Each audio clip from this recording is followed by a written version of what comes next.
ಮಾನ್ಯರ ಮಸಲವಾಡದಲ್ಲಿ ಇದ್ದೀವಿ.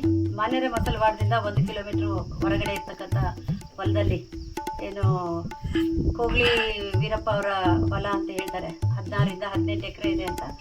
ಆ ಭೂಮಿಯ ಮಧ್ಯದಲ್ಲಿರ್ತಕ್ಕಂಥ ಇದು ಮಠಕ್ಕೆ ಕಲ್ಮಠ ಅಂತ ಕರೀತಾರೆ. ಈ ಮಠದಲ್ಲಿ ಬಂದು ನೋಡಿದಾಗ ಈ ಅವಶೇಷಗಳನ್ನೆಲ್ಲ ಗಮನಿಸಿದಾಗ ಇದು ಒಂದು ಕಲ್ಯಾಣಿ ಚಾಲುಕ್ಯರ ಕಾಲದ ಒಂದು ದೇವಸ್ಥಾನ ಅಂತ ನಾವು ಹೇಳ್ಬೋದು. ಇದು ಈಗಿನ ಸ್ಥಿತಿಯಲ್ಲಿ ನೋಡಿದಾಗ ಒಂದು 3 ದೇವರ ಗುಡಿ ಇರಬೇಕು ಅನಿಸುತ್ತೆ. ಮಧ್ಯದಲ್ಲಿ ಶಿವಲಿಂಗವನ್ನು ನೀವು ಕಾಣ್ಬೋದು. ಅದೇ ರೀತಿ ಇಲ್ಲಿ ಒಂದು ತುಂಡಾದ ವಿಗ್ರಹ ಇದೆ. ಈ ವಿಗ್ರಹವನ್ನು ನೋಡಿದಾಗ ಇದು ಸೂರ್ಯನ ವಿಗ್ರಹ ಇರಬೇಕು ಅನ್ನೋದೊಂದು ನನ್ನ ಚಿಂತನೆ. ಯಾಕಂದರೆ ಇಲ್ಲಿ ವರ್ಣನ ವಿಗ್ರಹ ಇದು ಮೂರ್ತಿ ಇದೆ. ವರ್ಣನ ಕೆಳಗಡೆ ಕುದುರೆಗಳು ಕಾಣಿಸ್ತಾ ಇಲ್ಲ. ಇದು ನೋಡಿದ್ರೆ 2 ಕೈ ಇರ್ತಕ್ಕಂಥ ಪದ್ಮ ಇಟ್ಕೊಂಡಿರ್ತಕ್ಕಂಥ ಕೈಯನ್ನು ಕಟ್ ಮಾಡಿದ್ರಿಂದ ಸೂರ್ಯನ ವಿಗ್ರಹ ಇರಬೇಕು. ಹಾಗಾಗಿ ಲಿಂಗದ ಎದುರುಗಡೆ ಸೂರ್ಯದೇವನನ್ನ ಕುದುರಿಸಿದ್ರು ಅನ್ಸುತ್ತೆ. ಯಾಕಂದ್ರೆ ಇದು ಪೂರ್ವಕ್ಕೆ ಮುಖ ಮಾಡಿರ್ತಕ್ಕಂಥ ಲಿಂಗ, ಇಲ್ಲಿ ಸೂರ್ಯ ವಿಗ್ರಹ ಇರಬೇಕು. ಪ್ರಥಮ ಕಿರಣ, ಸೂರ್ಯನ ಪ್ರಥಮ ಕಿರಣ ಆ ವಿಗ್ರಹದ ಮೂಲಕ ಇಲ್ಲಿ ಶಿವಲಿಂಗದ ಮೇಲೆ ಬೀಳ್ತಕ್ಕಂಥ ವ್ಯವಸ್ಥೆ ಇತ್ತು ಹಳೆ ಕಾಲದಲ್ಲಿ. ಹಾಗೇನೆ ಲಿಂಗದ ಮಧ್ಯೆ ಒಂದು ಬಸವಣ್ಣ ಇದೆ. ಅದೇ ಇನ್ನೊಂದು ಈ ಭಾಗಕ್ಕೆ ಬಂದಾಗ ಇಲ್ಲಿ ಕಾರ್ತಿಕೇಯನ ಒಂದು ವಿಗ್ರಹ ಇದೆ. ನವಿಲಿನ ಮೇಲೆ ಕುಳಿತಿರ್ತಕ್ಕಂಥ ಈ ವಿಗ್ರಹವನ್ನು, ಇದು ಕೂಡ ಸ್ವಲ್ಪ ಮಟ್ಟಿಗೆ ಮುಕ್ಕಾಗಿದೆ. ನವಿಲಿನ ಮೇಲೆ ಕುಳಿತಿರ್ತಕ್ಕಂತಹ ಈ ಕಾರ್ತಿಕೇಯನ ಮೂರ್ತಿ ಕೂಡ ಇಲ್ಲೇನೆ ಇದ್ದಿರಬೇಕು. ಈ 3 ದೇವರುಗಳ ಸೇರಿ ಒಂದು ದೇವಸ್ಥಾನ ಆಗಿರಬಹುದು ಅಂತ ನನ್ನ ಒಂದು ಅನಿಸಿಕೆ. ಹಾಗೇನೆ ಇಲ್ಲಿ ಒಂದು ವೀರಗಲ್ಲಿದೆ. 2 ವೀರರು ಹೋರಾಟ ಮಾಡ್ತಕ್ಕಂಥ ಇದು ವೀರಗಲ್ಲು. ಬಹುಶಃ ಇದು ಹೊರಗಡೆಯಿಂದ ತಂದು ಒಳಗಡೆ ಪ್ರತಿಷ್ಠಾಪನೆ ಮಾಡಿರ್ಬೇಕು ಅನಿಸ್ತಾ ಇದೆ. ಆ ವೀರ ಹೋರಾಡಿ ವೀರ ಮರಣ ಹೊಂದಿದಾಗ ಮತ್ತೆ ಕೈಲಾಸಕ್ಕೆ ಹೋಗಿರ್ತಕ್ಕಂಥದ್ದು. ಅದೇ ಇದು ವಿಗ್ರಹದ ಬಾಗಿಲುವಾಡದಲ್ಲಿ ಇನ್ನು ಲಲಾಟ ಬಿಂಬ ಅಂತೀವಿ, ಅಲ್ಲಿ ಲಕ್ಷ್ಮಿ, ಗಜಲಕ್ಷ್ಮಿಯನ್ನ ನೀವು ಕಾಣಬಹುದು.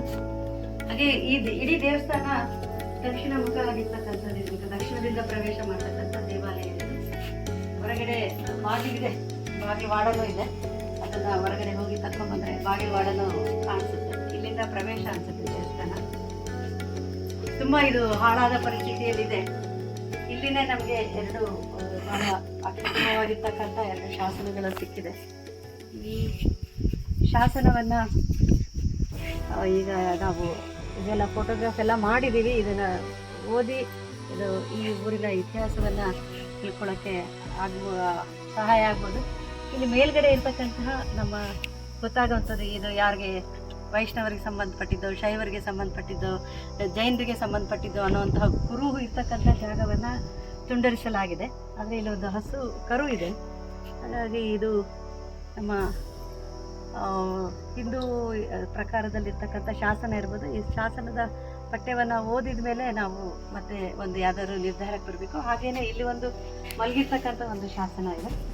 ಇದರ ಮೇಲೆ ಸ್ಪಷ್ಟವಾಗಿ ಗೊತ್ತಾಗ್ತದೆ ಲಿಂಗನ ಆರಾಧನೆ ಮಾಡ್ತಕ್ಕಂಥ ಒಬ್ಬ ವ್ಯಕ್ತಿ ಇದ್ದಾರೆ. ಅವರು ಕೈಯಲ್ಲಿ ಏನು ಎಡಗೈಯಲ್ಲಿ ಒಂದು ಬಾಕುವನ್ನು ಇಟ್ಕೊಂಡಿದ್ದಾರೆ, ಬಲಗೈಯಲ್ಲಿ ಅದು ಗಂಟೆ ಇರಬೇಕು, ಪೂಜೆ ಮಾಡ್ತಕ್ಕಂಥದ್ದು. ಬಾಕು ಅಲ್ಲ, ಅದು ಗಂಟೆ ಮತ್ತು ಮಂಗಳಾರತಿ ಮಾಡ್ತಕ್ಕಂಥ ಒಂದು ದೀಪದ ವ್ಯವಸ್ಥೆ ಇದ್ದಂಗಿದೆ. ಸೊ ಇಲ್ಲಿ ಒಂದು ಸ್ವಲ್ಪ ಹೋದಾಗ ಇದು ಕಲ್ಯಾಣಿ ಚಾಲುಕ್ಯರಿಗೆ ಸಂಬಂಧಪಟ್ಟಿದ್ದು ಅನ್ನಿಸ್ತಾ ಇದೆ.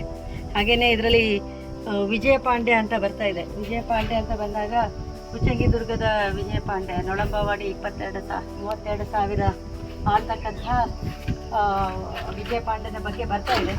ಹಾಗಾಗಿ ಇದರ ಕಾಲವನ್ನ ನಂತರದಲ್ಲಿ ಓದ್ತಿದೆ. ಯಾಕಂದ್ರೆ ಶಾಸನ ಸ್ಪಷ್ಟವಾಗಿದೆ, ಎಲ್ಲಿನೂ ಹಾಳಾಗಿಲ್ಲ. ಹಾಗಾಗಿ ಇದನ್ನ ಓದಿದ್ರೆ ಇವೆರಡು ಇದ್ರದ್ದು ಇತಿಹಾಸ ನಮಗೆ ತಿಳಿಬೋದು ಅನ್ಸುತ್ತೆ. ಈಗ ಮೇಲ್ನೋಟಕ್ಕೆ ಇದು ಒಂದು ವಿಜಯ ಪಾಂಡ್ಯನ ಕಾಲದ ಒಂದು ಶಾಸನ ಅಂತ ಅನಿಸ್ತಾ ಇದೆ. ಬಹುಶಃ ಈ ದೇವಸ್ಥಾನಕ್ಕೆ ಬಿಟ್ಟಿರ್ತಕ್ಕಂಥ ದಾನ ದತ್ತಿ ಬಗ್ಗೆ ಇದರಲ್ಲಿ ವಿವರಣೆ ಇರಬಹುದು. ಹಾಗಾಗಿ ಮುಂದೆ ಇದರ ಪಾಠವನ್ನು ಓದಿದಾಗ ನಾವು ಮತ್ತೆ ನಿಮಗೆ ಹೆಚ್ಚಿನ ಮಾಹಿತಿಯನ್ನು ಕೊಡೋಕ್ಕೆ ಸಾಧ್ಯ ಆಗುತ್ತೆ. ನಮಸ್ಕಾರ.